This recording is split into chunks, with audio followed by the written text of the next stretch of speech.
Nyt on taas semmonen tilanne, että nykii niin saatanasti, että se on taas tää lerppu täällä lemponen. Ei vittu mikä kalajumala. Potkii kuulemma niin perkeleesti, että ihan vaikuttaa 5 kiloiselta kuhalta vaikka. Ei kuulemma löydykään. 2 kilon siikä.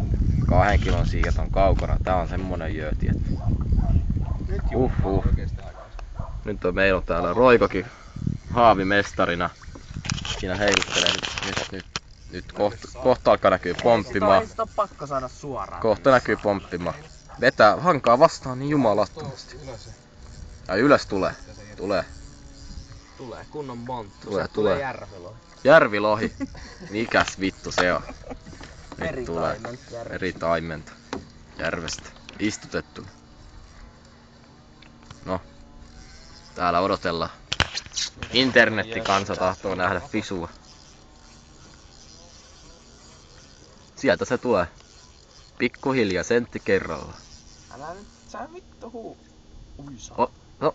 Jumalauta kohta näkyy. Hei hei, mitä? Jumalauta. Mikä vittu ankerias siellä on? Herranen aika. Mikä kokoinen kala. Huhhuh. Nyt on leikit kaukana. Nyt ollaan raskaan sarjan ottelussa. Herranen isä. Kyllä nyt kelpaa lempo hymyillä. Ei vittu, hei. Nyt alkoi pelottamaan. On semmonen mötkö jo. Sehän alkaa taistelee jo. Nyt on Roikokin. Nyt on pojat tarkkana.